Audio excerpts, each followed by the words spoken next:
Buenas tardes, compañeros. Hoy vamos a hablar acerca de la enfermedad venosa crónica.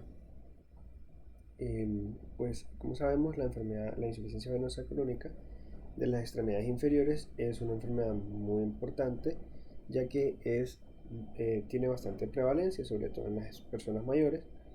La ecografía Doppler se ha establecido en las últimas décadas como el método de elección en el estudio de esta patología, por lo que se ha vuelto imprescindible ante una eventual indicación quirúrgica para esta patología. Y es el único método no invasivo que es capaz de establecer una topografía anatómica y la hemodinámica para la circulación venosa de las extremidades inferiores en tiempo real, y por eso lo convierte en el método diagnóstico de elección.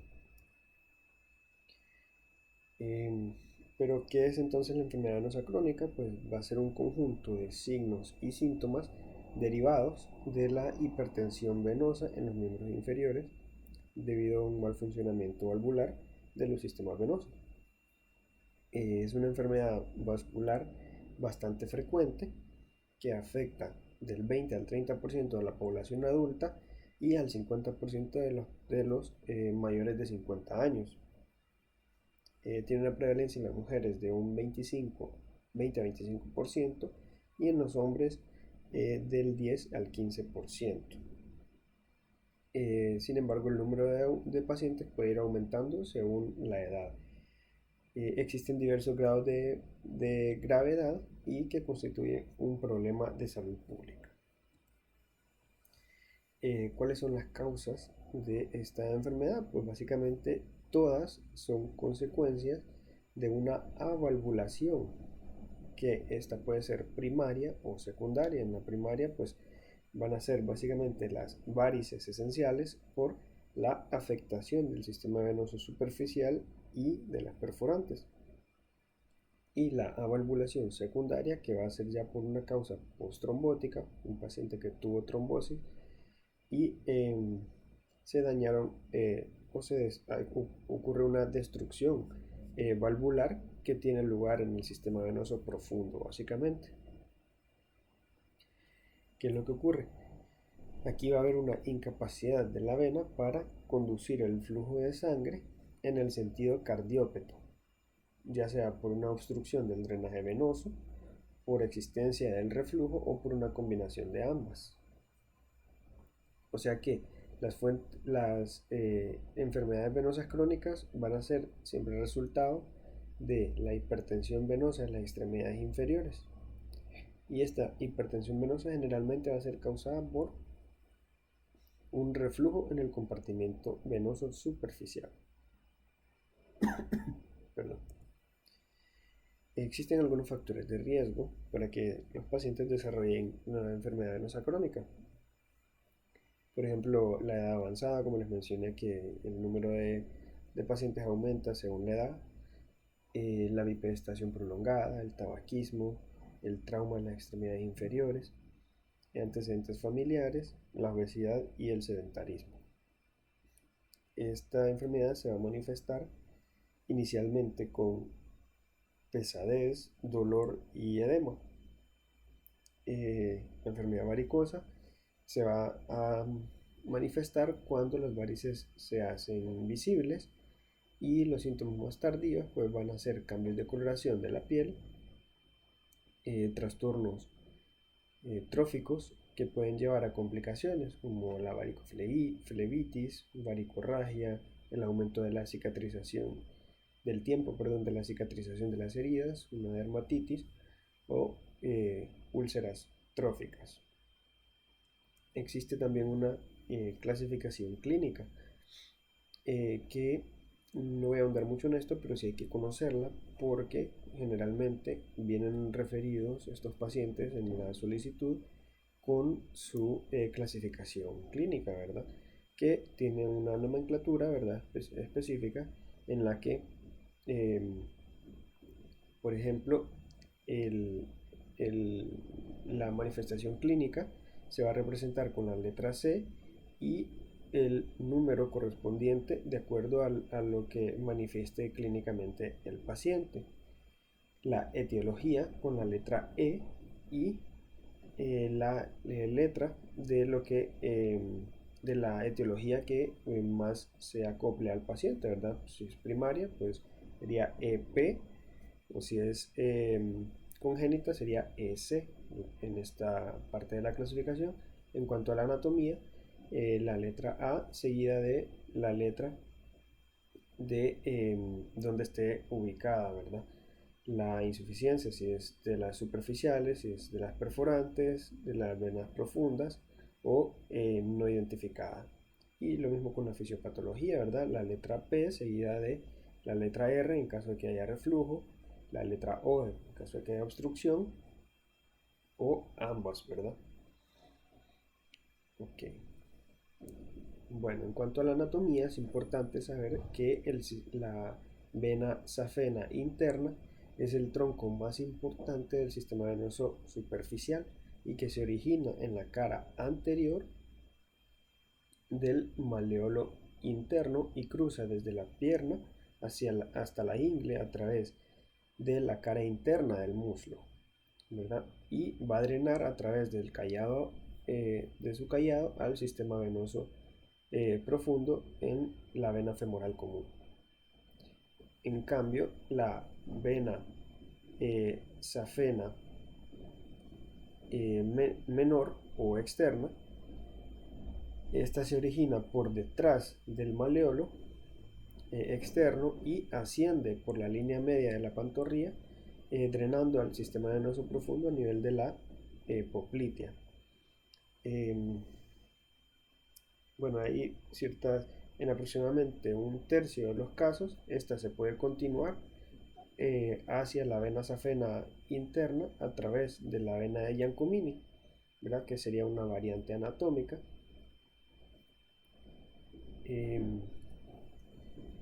Ok, también existen dos fascias venosas que ambas son hiperecogénicas y son fácilmente identificables. La fascia muscular profunda, que es la que recubre los planos musculares, y la fascia superficial o venosa que delimita el tejido celular subcutáneo. Estas dos fascias son importantes reconocerlas, ya que son las que nos van a dar el signo característico del ojo, ¿verdad?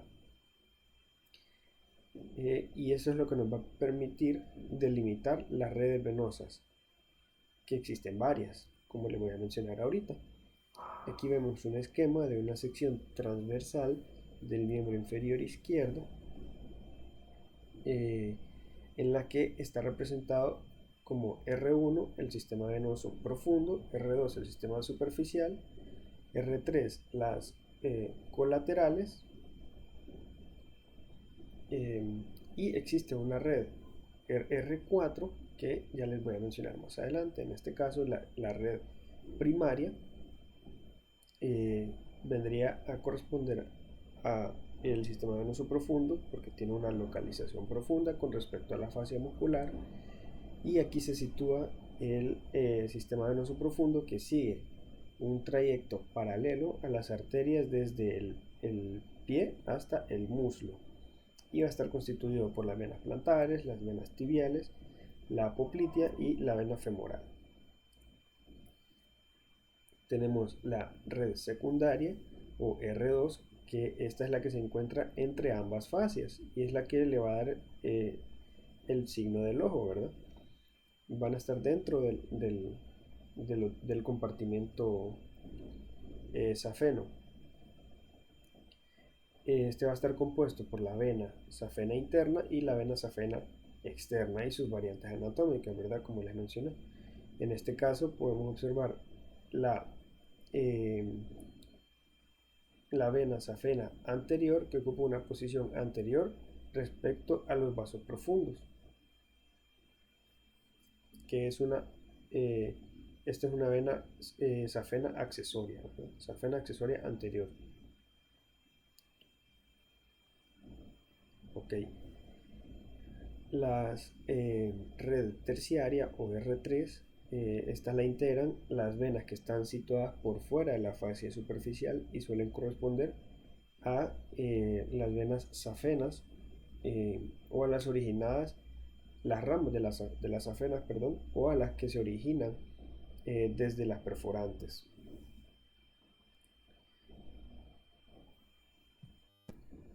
También existe la red cuaternaria, ¿verdad? O R4, que es un tipo especial de R3 que conecta dos redes secundarias que pueden ser longitudinales si comunican con la misma red secundaria o transversales si comunican con dos redes secundarias diferentes.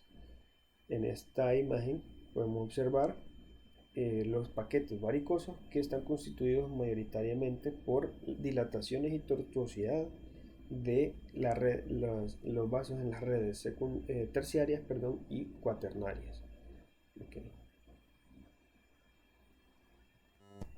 Entonces, pues a modo de resumen, pues las R3 van a ser, en pocas palabras, las varices que vamos a encontrar, y las R4 pueden ser una especie especial de varices o las comunicantes. ¿Okay? Aquí podemos observar al momento de realizar el ultrasonido, así es como vamos a observar la vena safena mayor según el abordaje que estemos utilizando y el nivel en el que pongamos el transductor. Por ejemplo, y de hecho pues así es como debemos colocar el transductor para la valoración correcta. En este caso estamos viendo cómo la vena safena mayor eh, desemboca a través de su callado en la vena femoral común, y esto lo vamos a observar cuando realicemos un abordaje como el que está señalado por la letra B. Luego, si seguimos transversalmente, eh, siguiendo la vena safena mayor, la vamos a observar, como les mencioné, entre ambas fascias que le van a dar este aspecto de ojo, el signo del ojo. Y así es como se va a observar. En este caso estamos viendo un corte realizado en el esquema de la letra C, ¿verdad? Donde está colocado el transductor. Y aquí siguiendo siempre la vena safena mayor, pero ya a nivel de la pierna, en el tercio proximal. Igual en todo su recorrido se debe observar el signo del ojo, ¿verdad? Que le confieren ambas fases, la superficial y profundo. Existen también venas accesorias y variantes anatómicas, como les había mencionado. Las venas safenas accesorias son segmentos venosos que ascienden paralelo a las venas safenas. Estas pueden cursar anterior, posterior o más superficial respecto al tronco safeno principal. Por ejemplo, la vena safena mayor accesoria anterior es cualquier segmento venoso que asciende paralelo a la vena safena mayor y se encuentra anteriormente a esta. La vena accesoria posterior o safena mayor accesoria posterior es cualquier segmento venoso que asciende paralelo a la vena safena mayor y que se encuentra en la parte posterior a esta. Y la superficial es todo segmento venoso que asciende paralelo a la vena safena mayor y se ubica más superficial a la fascia safena. También puede haber una duplicación venosa, que la verdadera duplicación anatómica de una vena va a ocurrir cuando las dos venas muestran la misma vía, la misma topografía y las mismas relaciones espaciales. O sea que por ejemplo, una verdadera duplicación intrafacial de la vena safena mayor eh, debe estar dentro del compartimento safeno y ocurre en menos del 1% de los casos. Asimismo, también puede haber una duplicación de la vena safena menor, que esta es un poco más frecuente, ¿verdad? Puede ocurrir en el 5% de los casos. Eh, la vena safena menor o pequeña o parva también tiene diferentes variantes según la terminación. Tiene una terminación variable. Aquí podemos verla esquematizada en la imagen de la letra A, que la vena safena menor con mayor frecuencia termina directamente en la vena poplitea. Y en la imagen de la letra B vemos que hay una rama de la vena safena menor que puede unirse con la vena poplitea con otra rama que se continúa como una extensión craneal eh, de la vena safena menor. Y en la C, pues podemos ver que puede la vena safena menor no tener comunicación directa con la vena poplitea y continuarse como una extensión craneal independiente. Además, puede tener una extensión craneal de la vena safena menor que se comunica con la vena safena mayor a través de una vena circunfleja posterior del muslo y que esta se denomina la vena de Giacomini. Y pues así es como debemos colocar el transductor para valorarla correctamente. Aquí podemos observar de forma longitudinal en la imagen, en la posición esquematizada con la letra C, como observamos eh, la vena safena menor drenando en la vena poplitea a través de su callado safeno popliteo. Y en la posición esquematizada con la letra B, en una posición transversal, vemos también cómo la vena safena menor está en su compartimiento safeno, delimitado por ambas fascias, superficial y profunda.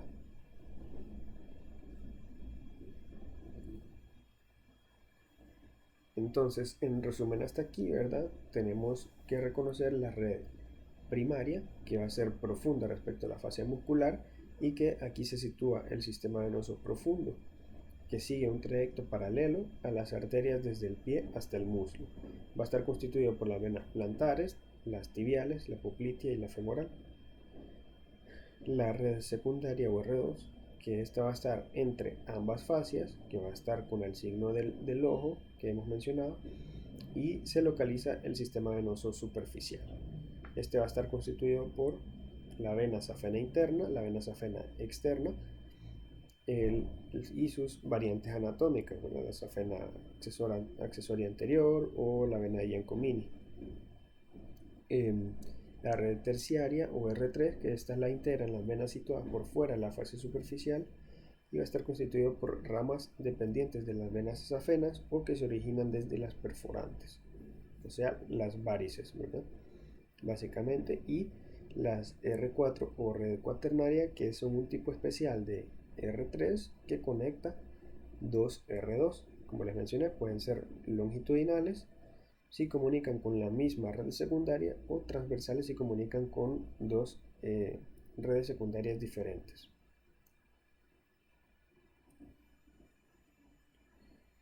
Antes de continuar con el protocolo, es importante aclarar algunos conceptos básicos que hay que tener en cuenta. El flujo anterógrado es el flujo en el sentido fisiológico de la vena, que va a ser cardiópeto. El flujo retrógrado es un flujo que va en sentido contrario al fisiológico. El punto de fuga es el punto donde hay un paso de un compartimiento interior a otro exterior. El punto de entrada es el punto donde existe un paso de un compartimiento exterior a otro interior. El reflujo, que es un flujo que regresa en sentido contrario al fisiológico, que presupone un flujo previo en sentido normal. Y la competencia o incompetencia valvular, que hace referencia a la función de las válvulas y que no necesariamente presupone un sentido de flujo. Además, tenemos que conocer las venas varicosas, que son las que van a medir mayor o igual a 3 milímetros las venas reticulares, que son las que miden de 1 a 3 milímetros, y las telangiectasias, que son las que miden menos de 1 milímetro.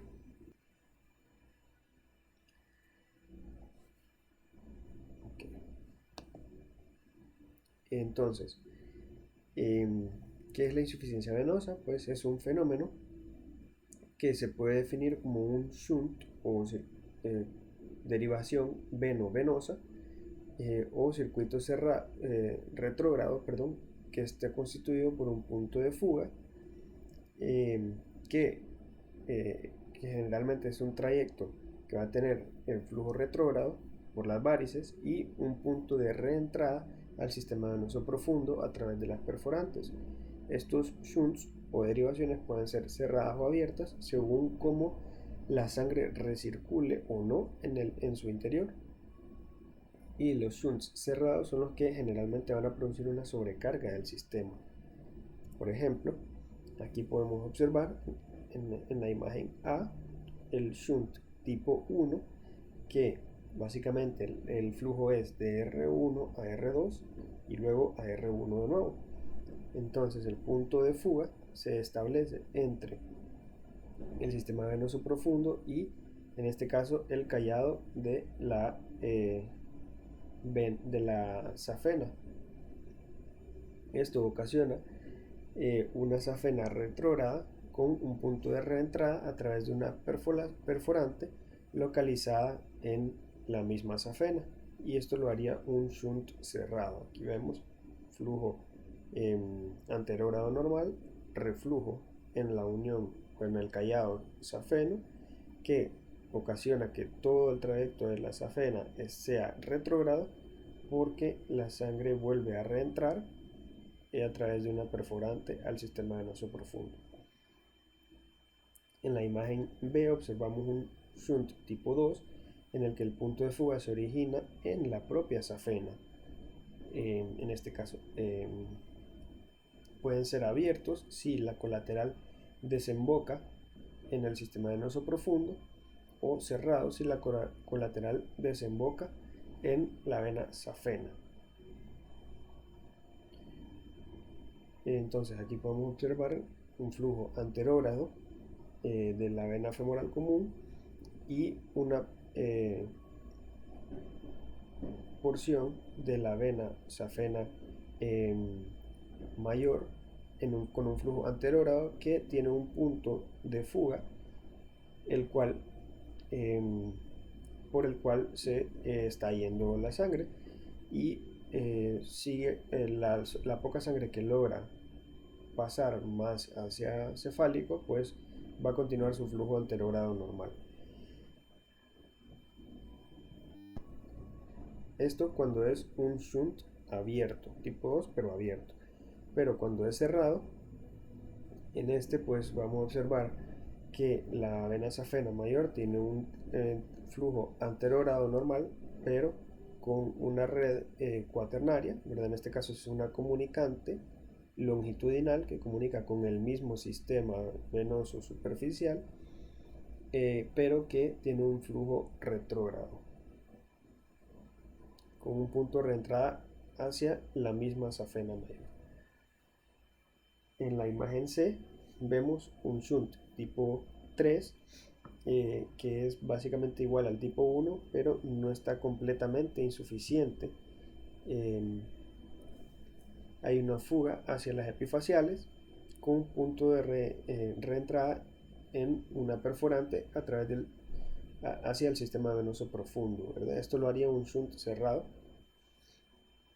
Y en la imagen D observamos el shunt tipo 4, que son todos aquellos shunts que no pueden quedar englobados en las categorías anteriores. Básicamente son de origen pélvico.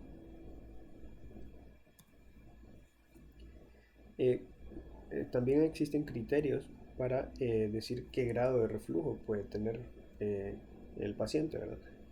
O la vena. El flujo retrógrado durante la relajación muscular, que tenga una duración mayor de 0.5 segundos o de menor duración si la velocidad es mayor que la velocidad anterógrada obtenida durante la contracción muscular. Entonces esta es la definición del reflujo, que también tiene sus grados. Como lo podemos ver en este cuadro, grado 0, si el tiempo de reflujo es menor a 0.5 segundos, grado 1, si dura entre 0.5 y 1 segundo, o una velocidad de reflujo menor a 10 centímetros por segundo.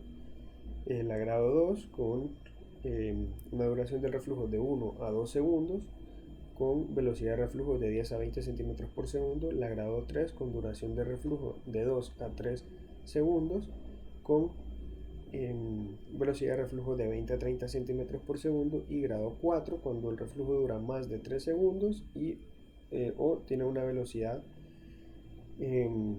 mayor a 30 centímetros por segundo.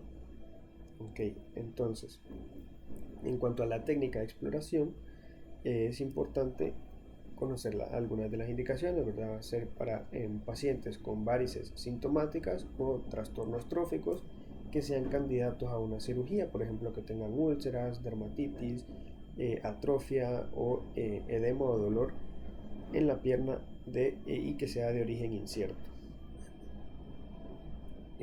Esto se hace con el fin de orientar la decisión terapéutica y cabe mencionar que las arañas vasculares o las telangiectasias no requieren una evaluación mediante la ecografía Doppler. O sea que las arañas vasculares que se encuentren en distribuciones no safenas, como en el área lateral del muslo, no van a requerir una evaluación ecográfica. Sin embargo, las arañas vasculares que sí se encuentren en una distribución de la vena safena mayor, pues la ecografía Doppler puede identificar a aquellos pacientes que pueden necesitar un tratamiento para el reflujo.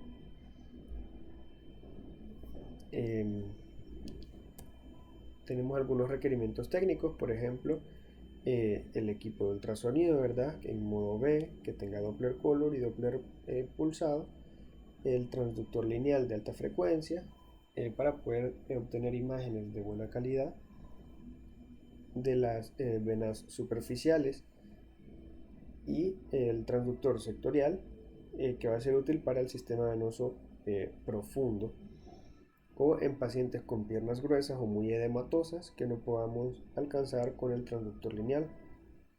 Asimismo es necesario una tarima para realizar el estudio en bipedestación, lo cual es muy importante que sea así.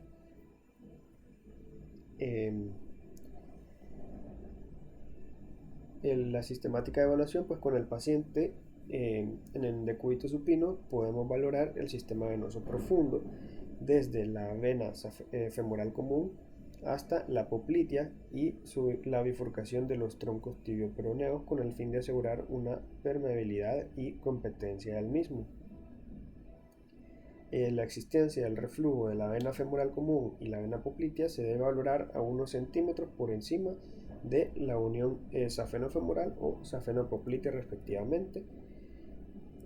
Entonces, vamos a valorar el sistema venoso superficial con el paciente de pie en la tarima, con la pierna en abducción y rotación externa y el peso apoyado sobre la pierna contraria. Es indispensable que este estudio se haga con el paciente de pie, ¿verdad? Y que la tarima contenga una cinta métrica, ¿verdad? En este sentido, porque como les voy a mencionar más adelante, esto nos va a servir para la nomenclatura correcta de las venas perforantes insuficientes que podamos encontrar. Entonces, para la unión safeno-femoral debemos valorar su calibre en sentido longitudinal, ir valorando la competencia valvular mediante la realización de las maniobras que vamos a ver más adelante. Por lo general la más utilizada es la de aguas arriba.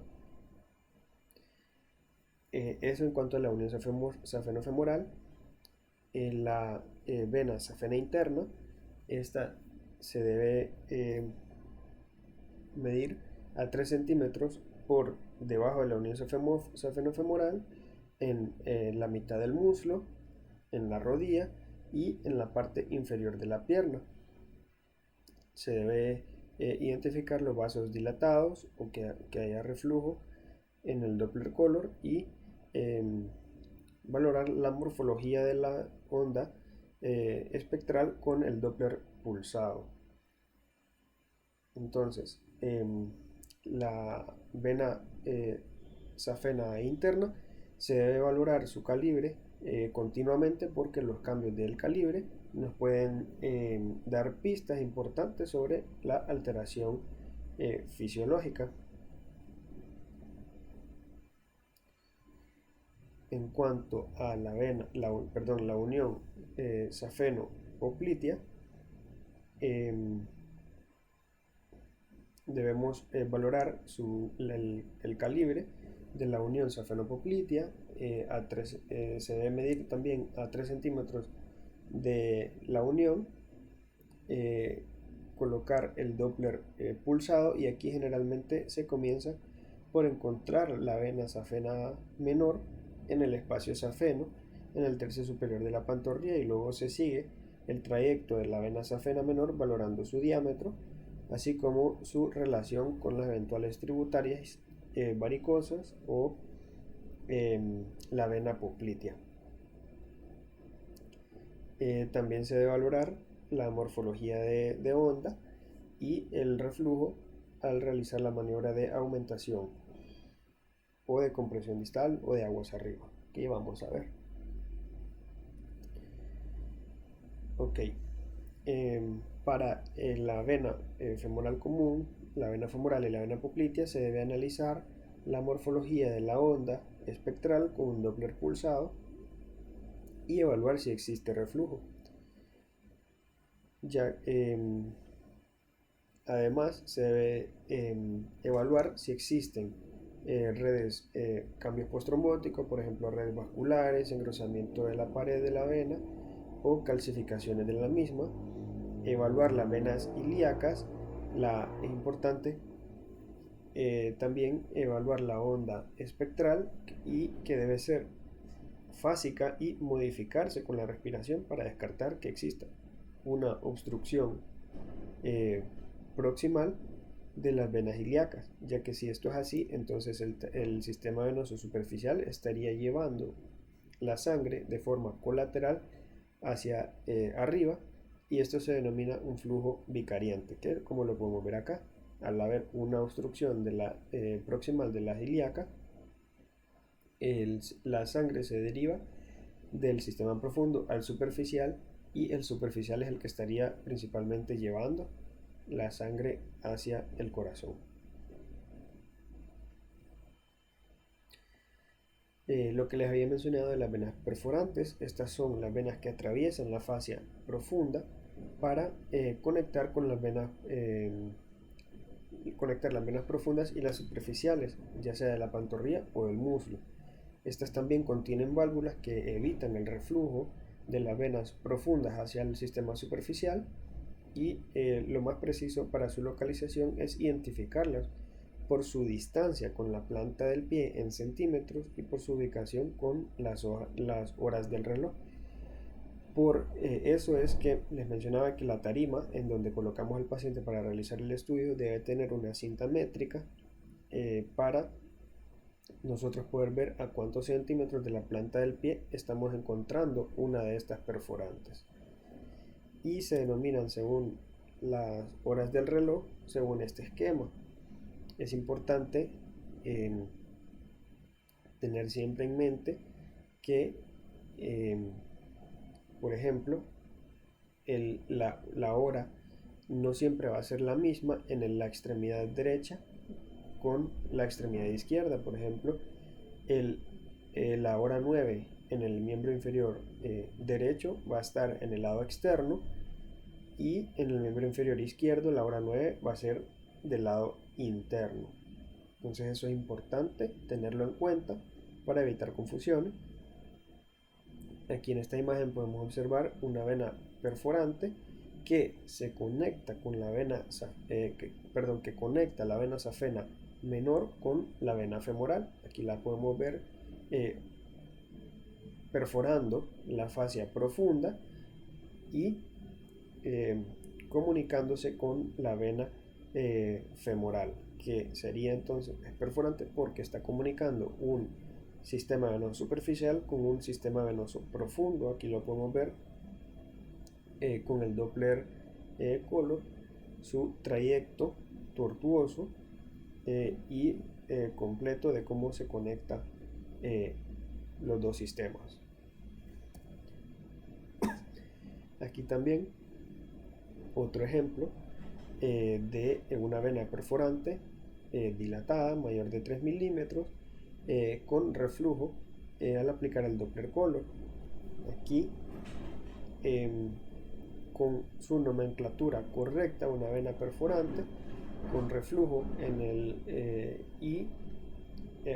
Doppler color y su nomenclatura correcta, vemos que es una perforante que está a 25 centímetros de la planta del pie en la hora 2 en el miembro inferior derecho.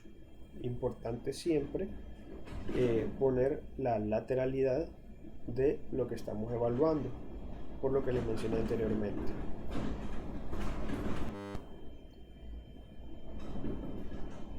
Aquí tenemos otro ejemplo de una vena perforante yuxtatibial insuficiente, que incluso muestra aliasing por el flujo multidireccional al realizar la maniobra de compresión o de aguas arriba. Entonces, con su nomenclatura, que sería entonces una perforante a 17 centímetros de la planta del pie en la hora 3. Sin embargo, aquí faltó colocar la lateralidad. La hora 3 del miembro inferior derecho no es la misma que del miembro inferior izquierdo. Entonces, ¿qué maniobras son las que podemos utilizar para demostrar el reflujo venoso? Tenemos la maniobra de Valsalva, que ya todos la conocemos, sirve para aumentar la presión toracoabdominal. Cabe mencionar que esta maniobra de Valsalva solamente la podemos utilizar para evaluar los sistemas venosos de la rodilla para arriba, ¿verdad? O sea, del muslo. Tenemos la maniobra de Paraná, que es un poco peligrosa, ¿verdad? Porque consiste en empujar al paciente, el cual de forma refleja va a contraer los músculos para mantener el equilibrio y luego los va a relajar, ¿verdad? Y tenemos la compresión distal, que es la misma aguas arriba o de aumentación, maniobra de aumentación, que consiste en realizar una compresión distal hasta que desaparezca el flujo. Y básicamente esta es la que más vamos a utilizar, ¿verdad? Y aquí lo que ocurre es que consiste en que al realizar una compresión de la masa muscular en la pantorrilla y se espera el cierre valvular o el reflujo, ¿verdad? Aquí al realizar una compresión distal forzamos a la sangre en sentido anterogrado, por eso también se dice de aumentación, porque aumentamos el flujo anterogrado de tal forma que las válvulas de la vena, que funciona también como una válvula de cheque, se podría decir, que no debería permitir el reflujo, ¿verdad? Una vez que forzamos la sangre de forma anterogrado, esta no debería permitir que la sangre regrese, que exista un reflujo. Entonces así es como lo vamos a valorar. Entonces, aquí podemos ver un esquema de un flujo anterogrado basal, el cual tiene una onda espectral que se modifica con la respiración y por lo tanto es normal.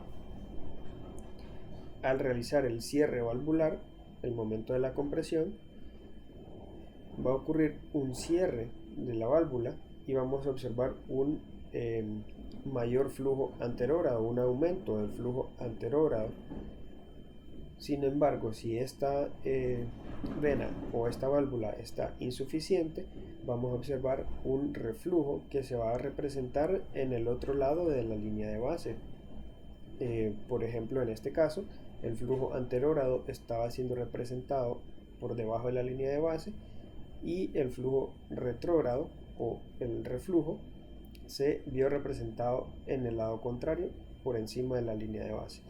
Se los menciono así porque dependiendo de cómo tengamos configurado nuestro equipo, podemos invertir el flujo y vamos a ver representado el flujo anterógrado normal por encima de la línea de base y el flujo retrógrado por debajo de la línea de base. Entonces eso depende de cómo tengamos configurado nuestro equipo. Entonces, aquí vemos un trazado Doppler de onda pulsada de la vena femoral común que muestra una variabilidad respiratoria normal. Vemos cómo es una onda fásica que se modifica con la respiración del paciente y tiene un flujo anterógrado, ¿verdad? Que se ve representado por debajo de la línea de base en este caso. Aquí tenemos un ejemplo de un cierre normal tras la compresión, la maniobra de compresión. En este caso vemos que hay un flujo espontáneo con cambios respiratorios y una respuesta normal a la maniobra del aumento. Entonces vemos representado el flujo anterógrado fásico que se modifica con la respiración, se ve representado por debajo de la línea de base. Realizamos una maniobra de aumentación, entonces aumentamos el flujo anterógrado, por eso este pico acá, y se cierra ocurre un cierre valvular y no permite el flujo retrógrado. En todo momento vemos que continúa el flujo anterógrado normal que se venía viendo representado desde antes por debajo de la línea de base. Aquí tenemos un flujo sin variabilidad, ¿verdad? De alta velocidad que es casi constante, sin cambios respiratorios significativos, que nos puede indicar que hay una estenosis o una oclusión proximal de la vena femoral común. Aquí un ejemplo de reflujo, y así es como se ve reflejado en la onda Doppler espectral el reflujo. Vemos que inicialmente, en este caso, está invertido el flujo en comparación con los ejemplos que les mencioné les puse anteriormente, y el flujo anterógrado se ve representado por encima de la línea de base, y al realizar la maniobra de aumentación existe un reflujo que se ve representado por debajo de la línea de base. Aquí vemos un reflujo rápido, no patológico, menor a un segundo, de la vena femoral común, ¿verdad? Vemos cómo se representa el flujo anterógrado normal por debajo de la línea de base en este caso. Vemos un reflujo rápido, no patológico, que dura menos de un segundo, por lo tanto es normal para el sistema venoso profundo, que lo normal es que el reflujo dure menos de un segundo. Si hubiera más de un segundo ya sería un reflujo patológico para el sistema venoso profundo. Pero recuerden que les mencioné anteriormente, el reflujo patológico del sistema venoso superficial es mayor a 0.5 segundos. Como en este caso, vemos un reflujo patológico tras la maniobra de aumento con un tiempo de reflujo mayor a 0.5 segundos de la vena safena magna. Vemos aquí como se venía representando por debajo de la línea de base el flujo anterógrado normal, que tras la maniobra de aguas arriba ocurre un reflujo que se representa por encima de la línea de base y que dura más de 0.5 segundos y que posteriormente vuelve a su flujo anterógrado normal. Otro ejemplo de un reflujo patológico tras la compresión, ¿verdad? Vemos la onda de Doppler pulsado de la vena safena mayor que muestra un flujo sanguíneo retrógrado significativo después de la liberación de la compresión manual de la pantorrilla. Como les vengo mencionando, el flujo anterogrado normal por debajo de la línea de base con su flujo que al momento de realizar la maniobra de aumento, ¿verdad? Vemos esto que representa el aumento del flujo anterogrado que provocamos y que posteriormente hubo un reflujo de alta velocidad, más o menos 20 centímetros por segundo, y que tuvo una larga duración, ¿verdad? Ok, entonces, ya casi para terminar, ¿qué es lo que debemos registrar en nuestro reporte al momento de hacer este tipo de estudios? Pues básicamente ver la presencia, ausencia y la localización del reflujo, medir e informar los tiempos de reflujo anormales, el diámetro transversal de la vena y las varices visibles deben documentarse y su conexión a las venas más grandes también debe ser informado, y las variantes anatómicas que podamos encontrar. Asimismo, en el reporte todos los datos evidenciados deben quedar reflejados de forma detallada y con una nomenclatura adecuada en el informe radiológico y en un diagrama que sería la representación esquemática de la hemodinámica de la extremidad inferior, hemodinámica venosa de la extremidad inferior, ¿verdad? En este caso vemos un ejemplo de un shunt tipo 3 en el que vemos un reflujo de la vena safena mayor con su punto de fuga, que también es representados por las flechas. También se están representados los diámetros de la misma y la porción de la vena safena mayor que tiene su flujo anterogrado normal. Este sería un shunt tipo 3. Entonces, ¿qué vamos a reportar? Pues el diámetro de la unión safenofemoral, si hay o no reflujo a este nivel, especificar si es en la válvula terminal o en la válvula preterminal. Si hay insuficiencia, hay que definir el punto de fuga y el punto de reentrada y establecer si es el tipo de shunt que se identifica, si es abierto o es cerrado. Se deben informar solamente las epifaciales y perforantes insuficientes cuando superan los 3 milímetros de diámetro y su localización con la nomenclatura adecuada, como les mencioné. Asimismo, con el tipo de variante anatómica que encontremos de la vena safena menor y de igual manera con la safena mayor, en la safena menor informar las epifaciales y perforantes insuficientes que midan más de 3 milímetros. Pues en resumen, el objetivo del estudio es eh, determinar el punto de fuga, la presencia de venas epifaciales insuficientes, que generalmente van a estar relacionadas con el punto de fuga, y el punto de reentrada, indicando la existencia de perforantes insuficientes y la localización de las mismas. Pues básicamente esa es la clase que tenía preparada para hoy. Esta es la bibliografía consultada y espero que les haya gustado la clase y que haya sido de provecho principalmente. Gracias.